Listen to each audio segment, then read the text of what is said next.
Di bagian pertama komentar kita terhadap konferensi pers dari Ibu Sri Mulyani, Menteri Keuangan Indonesia, kita membahas tentang pernyataan-pernyataan beliau yang didukung oleh slide-slide berkenaan dengan kondisi terkini ekonomi Indonesia, kemudian juga apa yang dianggap menjadi prestasi selama era pemerintahan Presiden Jokowi.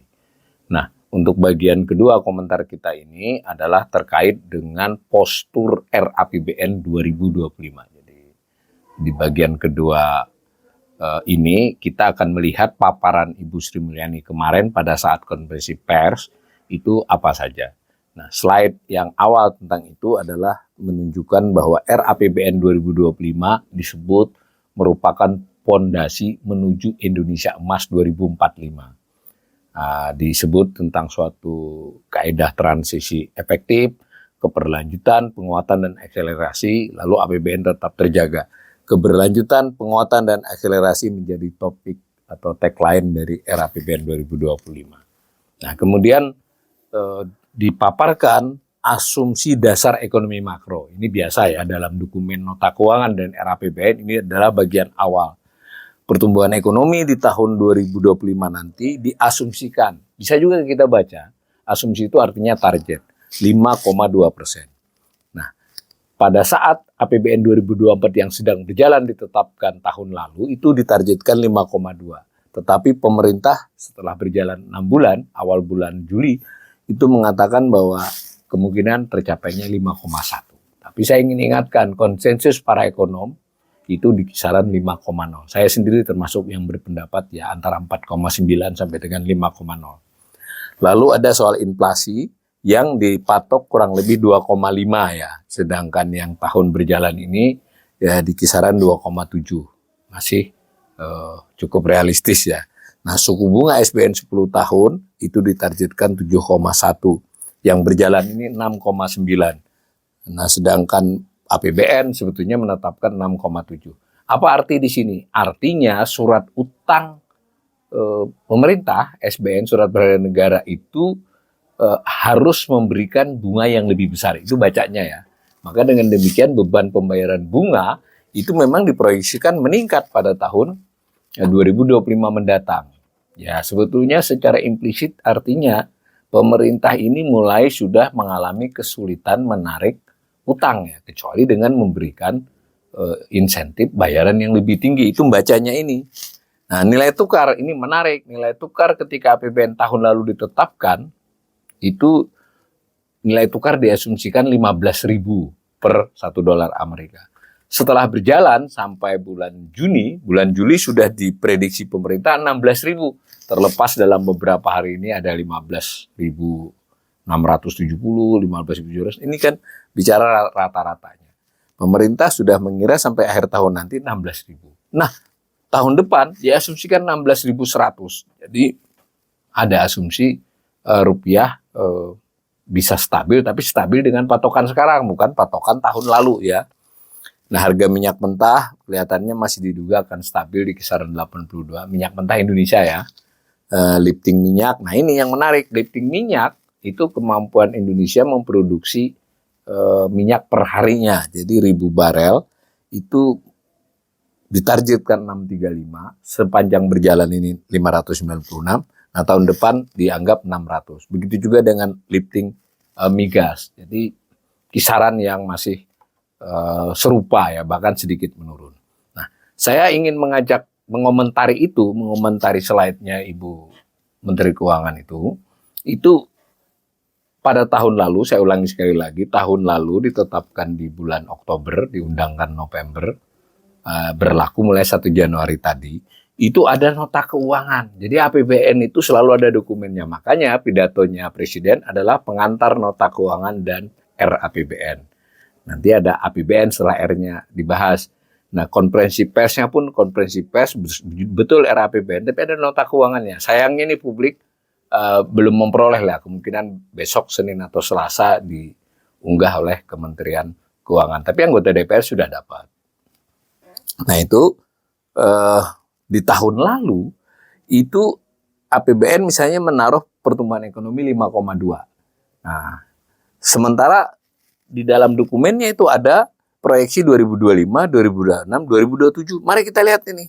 Proyeksinya tuh 5,5 sampai 6,0. Padahal tadi Ibu Sri Mulyani mengatakan asumsi 2025 5,2. Jadi di bawah ini. Dengan kata lain proyeksi setahun yang lalu dari pemerintah itu gagal ya. Artinya tidak tercapai. Begitu juga dengan nilai tukar. Nilai tukar di tahun 2025 ini diharapkan menguat dari APBN 2024. Tapi setelah berjalan malah ke 16.100. Jadi dari sisi ini kinerja APBN buruk ya, kinerja pemerintah buruk dari sisi dua hal ini. Dari sisi pertumbuhan ekonomi dan dari sisi nilai tukar, inflasi oke, sesuai. Nah, kemudian tingkat bunga itu saya ulangi, tingkat bunga SBN itu adalah berapa pemerintah harus membayar dari surat utang yang dikeluarkan. Makin tinggi itu berarti pemerintah membayar persentase yang lebih tinggi, lebih banyak begitu aja. Nah, tahun lalu diasumsikan 6,7 yang berjalan ini, dan tahun ini, tahun 2025, tahun ini itu maksudnya APBN tahun ini untuk tahun depan, itu 6,3 sampai 7,5, ternyata 7,1. Memang masih dalam ring ya, tetapi kan meningkat.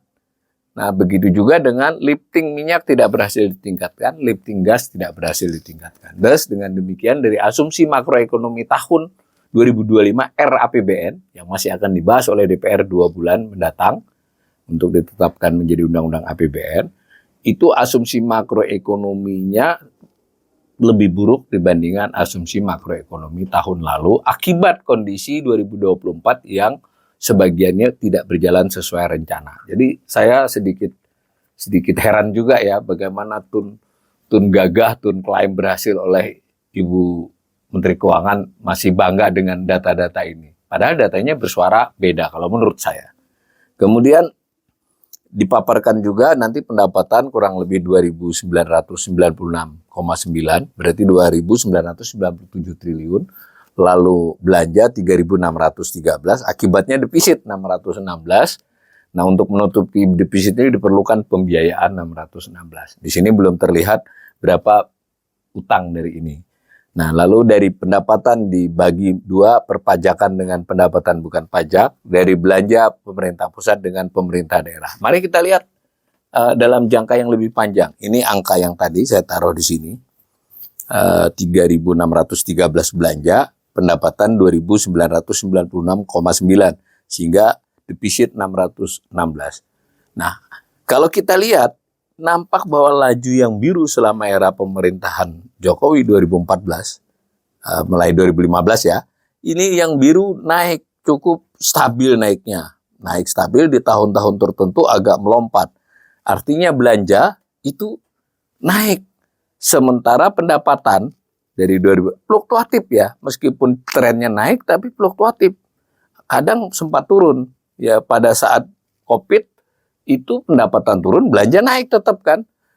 Nah, akibatnya defisit terjadi makin tinggi secara nominal. Secara nominal defisit makin tinggi. Kalau di garis trennya, ini adalah gambar defisit. Maka selama era pemerintahan Jokowi, defisit secara nominal jauh lebih besar dibandingkan dengan era SBY. Jadi itu faktanya. Jadi saya kira hal ini tidak dibahas panjang lebar, dibahas sedikit oleh Ibu Sri Mulyani, khusus defisit bisa ditekan. Tapi yang dimaksud ditekan itu setelah COVID, jadi 2022, 2023, 2024. Jadi bukan sepanjang periode. Nah, ada penjelasan tentang anggaran-anggaran tematik. Tapi ini para pembelajar ekonomi harus waspada ya. Jadi hati-hati nih, kalau belanja itu kalau secara kelompok hanya dua, belanja pemerintah pusat dan belanja transfer ke daerah. Dua-duanya total adalah belanja. Dari belanja pemerintah pusat itu ada klasifikasi jenis belanja. Ini perintah undang-undang. Jenis itu ada belanja pegawai, belanja barang, belanja modal, belanja pembayaran bunga. Ya semacam itu ya. Lalu ada juga fungsi. Fungsi keamanan, fungsi pelayanan umum, fungsi ketertiban, fungsi perlindungan sosial. Itu namanya anggaran pemerintah pusat berdasar fungsi. Nah, ada juga anggaran pemerintah pusat berdasarkan kementerian, lembaga, organisasi. Yang membelanjakannya adalah Kementerian Dalam Negeri, yang membelanjakannya adalah Kementerian Sosial. Nah, itu perintah undang-undang. Undang-undang nomor 17 tahun 2003. Sehingga harus di breakdown di dalam nota keuangan dan di dalam angka APBN.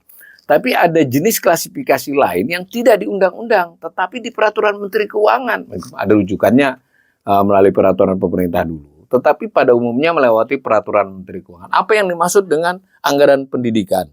Kalau pendidikan ini memang khusus pendidikan ada aturan undang-undangnya. Ada undang-undang dan amanah Undang-Undang Dasar 45. Begitu juga dengan kesehatan, ada undang-undangnya. Tetapi perlindungan sosial, infrastruktur, ketahanan pangan, hukum dan tangkap, nanti banyak ya. Itu anggaran diperdefinisi ya sesuai peraturan Menteri Keuangan. Kalau kita mau membandingkan dari banyak tahun, kita harus hati-hati. Definisi itu bisa mengalami pergeseran. Nah, seperti perlindungan sosial, itu di masa-masa lampau pengertiannya sempat lebih sempit daripada sekarang. Nah, saya kira saya tidak mengomentari item per itemnya dulu, tetapi kalau mau membandingkan masing-masing anggaran ini harus dilihat bertahun-tahun dan harus melihat definisi spesifiknya. Nah, kita ambil saja lagi disebut soal makan siang, makan bergizi ya, ini pasti akan dilaksanakan. Menurut Ibu Sri Mulyani sudah dianggarkan, tetapi di kementerian apa dan sebagainya belum, tetapi dianggarkan belanja lain-lain sehingga nanti pada saat pembahasan dia masuk ke penanggung jawabnya apa belum dipastikan, tapi sudah dialokasikan 71 triliun. Nah, ini contoh anggaran ketahanan pangan. Saya ulangi sekali lagi, saya tidak ingin bahas per itemnya. Tetapi definisi apakah itu anggaran ketahanan pangan, apakah itu anggaran infrastruktur, dalam 2-3 tahun bisa berubah sesuai dengan peraturan Menteri Keuangan atau keputusan Menteri Keuangan tentang definisi itu. Jadi kalau pembelajar ekonomi mau membandingkannya, harus melihat masing-masing definisi. Apel dengan apel enggak perbandingannya. Jadi apalagi tentang outputnya ini. Kita malah kadang melihat output ini harus hati-hati banget ya. Artinya output ini berapa, bagus atau tidak harus dibandingkan dengan sebelum-sebelumnya. Nah ini juga ketahanan energi juga sama. Nah, dialokasikan 421 triliun keterjangkauan energi ya. Jadi sulit kita, padahal tadi di asumsi makro, misal sebagai secara ekstrim, lifting minyak dan lifting gas tidak meningkat. Loh, apa maksud anggaran ini? Kira-kira begitu. Tentu ada penjelasannya. Anggaran itu tidak hanya soal lifting minyak dan lifting gas, tetapi bagaimanapun kan terhubung. Nah, bahkan di sini ditulis ini lifting gas menurun karena menurun dibutuhkan kurang lebih, ini logikanya kan begitu. Tetapi segini hasilnya diasumsikan depan juga tidak dinaikin. Jadi ini kita harus ekstra hati-hati ya. Nah, Perlinsos yang tadi salah satu contoh, ini saya gambarkan saja yang dimasukkan definisi Perlinsos sampai 500 triliun. Tapi banyak para yang mencoba mengulik data APBN ini bingung. Saya ulangi sekali lagi. Tidak bisa menambahkan misalnya anggaran pendidikan, tambah anggaran perlindungan sosial, tambah ketahanan, tambah itu ditambahkan, nanti akan terkejut Anda bahwa jumlahnya lebih besar dari belanja. Ini tadi belanja 3.616. Kalau semua tema yang Anda jumlahkan lebih dari 3.616. Mengapa? Karena dalam pengertian anggaran perlindungan sosial, anggaran pendidikan, anggaran ketahanan energi itu tidak hanya belanja, tetapi ada di item pengeluaran pembiayaan, investasi. Nah, ini bukan soal hitam putih, bukan salah atau benar, tetapi kita sebagai pembelajar harus melihat detail-detailnya. Nah, khusus anggaran perlindungan sosial, ya seperti ini. Nanti anggaran pendidikan kita akan kaji tersendiri. Nah, itu dari sisi anggaran tematik. Bu Sri Mulyani juga menampakkan bahwa pendapatan negara mencapai 12,32% PDB. Ini juga agak jarang ya. Biasanya yang diomongin itu tax ratio, rasio pajak. Ini yang diomongi adalah rasio pendapatan. Nah, ini beda ya. Pendapatan terdiri dari dua. Pendapatan perpajakan dan pendapatan negara bukan pajak. Kalau dikurangi PNBP tentu rasionya lebih rendah dari ini. Pendapatan dibagi produk domestik bruto ya. Kalau rasio pajak berarti hanya perpajakan dibagi PDB. Nah, perpajakan otomatis angkanya ya di kisaran 10 berapa. Ini karena menambah PNBP jadi 12,52. Ya tidak apa-apa, sebagai analisis ini sah. Nah, tetapi kalau nganalisis kita Kalau yang dianalisis rasio perpajakan, ya rasio perpajakan. Kalau yang dianalisis rasio pendapatan, ya rasio pendapatan. Nah, ini dianggap membaik dari sebelumnya. Lah, tapi ini baru berapa tahun ini? Nanti kita lihat ke sana, ke puluhan tahun ya. Sebenarnya 12,32 ini selama era Presiden Jokowi menurun. Rasio pendapatan di 2015 itu mencapai sekitar 17%. Bagaimana kita melihat itu?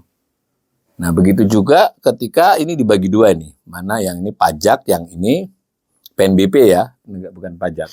Nah, kita lihat dulu laju pendapatan, kedua-duanya ini.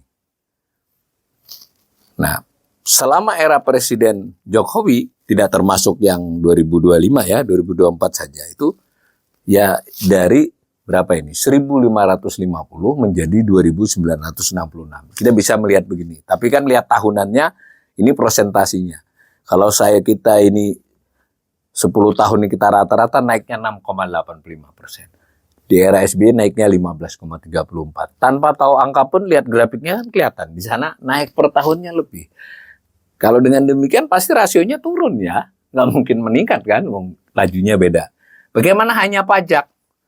Hanya pajak juga sama saja. Justru pajak itu meningkat ketika setelah COVID. Tapi meningkat itu adalah laju pertumbuhannya. Kalau batang ini nominalnya. Ya karena sempat turun, naik. Ini kalau disambung, ini sebetulnya alamiah. Alamiah naiknya.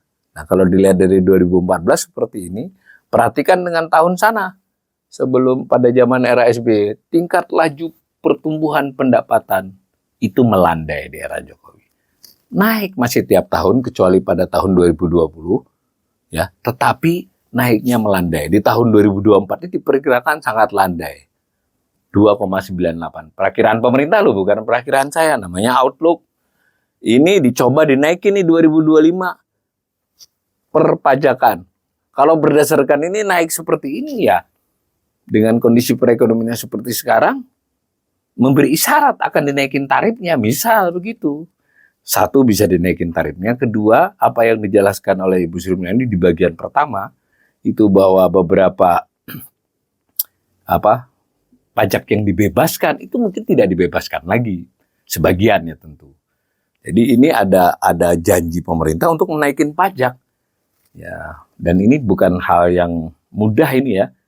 Kalau dinaikin tarifnya ya apa dampaknya, kalaupun tidak dinaikin tarifnya tapi orang diburu-buru lebih banyak, apa dampaknya buat perekonomian. Jadi ini menurut saya target kenaikan ini termasuk target yang cukup rawan untuk kondisi ekonomi saat ini. Nah, bagaimana dengan belanja? Ibu Sri Mulyani menjelaskan melihat slide-nya. Belanja itu ada dua, belanja pemerintah pusat dan ada transfer ke daerah ya. Oh maaf, ini khusus belanja pemerintah pusat. Ini khusus belanja pemerintah pusat. Saya ulangi ya. Belanja terdiri belanja pemerintah pusat, ada transfer ke daerah. Yang khusus pusat, ada yang kementerian lembaga, ada yang non-kementerian lembaga. Non-kementerian lembaga itu bayar bunga utang, subsidi, sebagian besar bansos itu non-KL namanya. Kalau kementerian lembaga yang dibagi kepada 83 kementerian dan lembaga. Tadi kemarin dijelaskan, ini kenapa yang non-KL gede birunya, KL-nya berkurang. Karena kata Bu Sri Mulyani, di dalam yang biru ini selama pembahasan nanti akan pindah untuk memberi ruang kepada Presiden terpilih dan DPR baru, harusnya bukan DPR baru ya, masih mungkin berimpit nanti penetapannya di DPR baru, tapi sudah dibahas oleh DPR sekarang. Itu sebagian pindah seperti makan bergizi tadi, akan pindah ke kementerian atau lembaga mana. Sehingga ini belum bisa dianalisis, yang kita bisa analisis totalnya.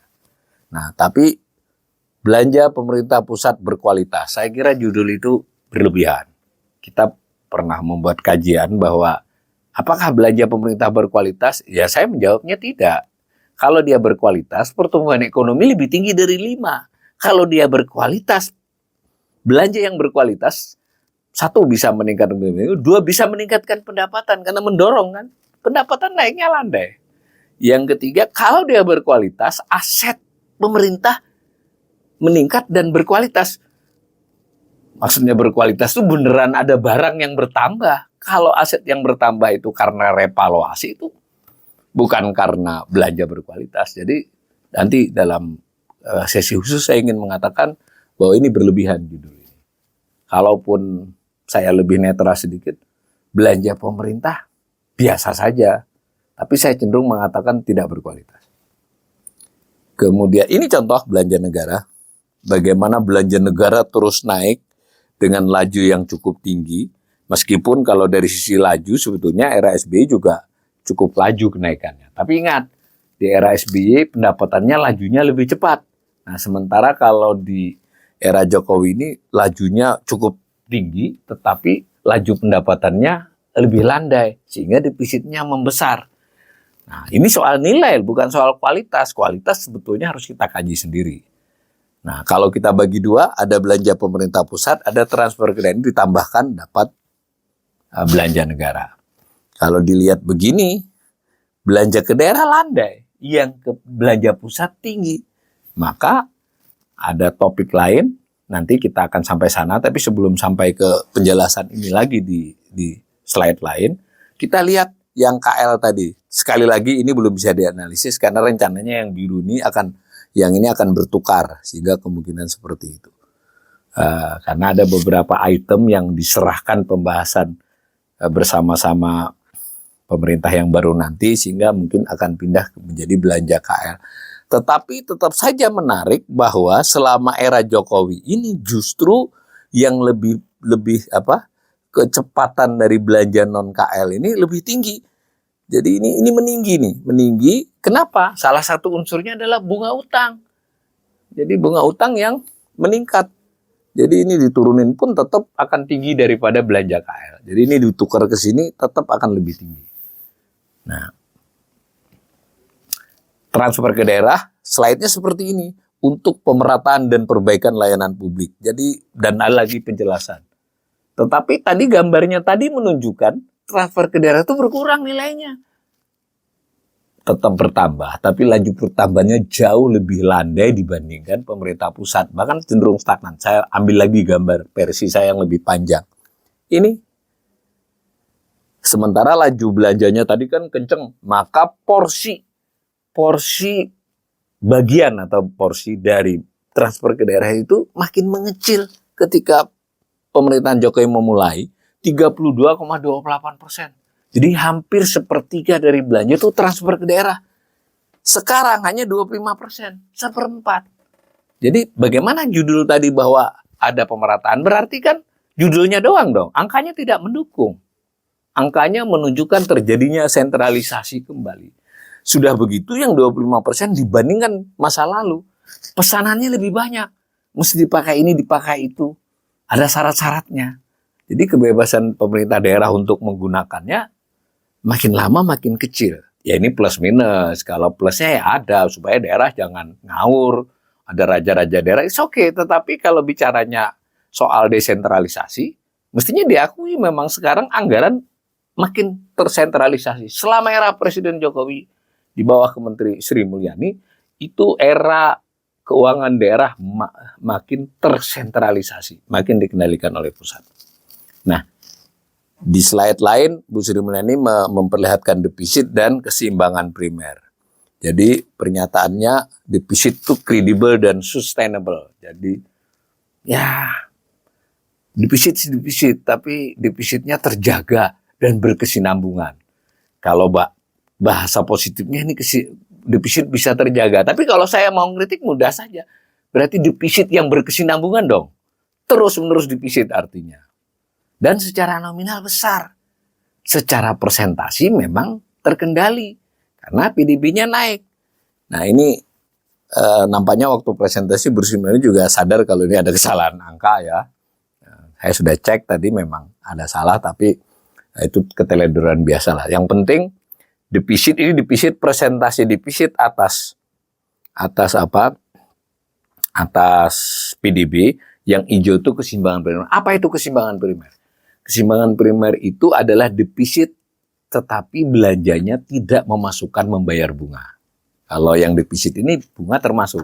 Nah, gampangannya kalau dia keseimbangan primer ini positif, Ini kalau dalam kurung ini negatif. Kalau positif berarti bunga dibayar dari pendapatan. Kalau negatif berarti bunga dibayar dengan utang baru. Jadi kalau ada istilah gali lubang tutup lubang, itu kita udah lama, zaman SBY. Bagaimana nggak gali lubang tutup lubang? Kalau defisit itu artinya kan pendapatan habis semua untuk belanja lah, untuk bayar utang kan udah nggak ada. Tetapi kalau keseimbangan primernya negatif, tidak hanya utang dibayar utang, bunganya saja dibayar dengan utang. Nah, dalam 2 tahun terakhir ini memang membaik. Sebelumnya ini cukup membaik dan masih ditargetkan tahun depan cukup baik. Tapi tetap negatif. Saya gambar pakai gambar yang lebih jelas. Ini surplus defisit dulu.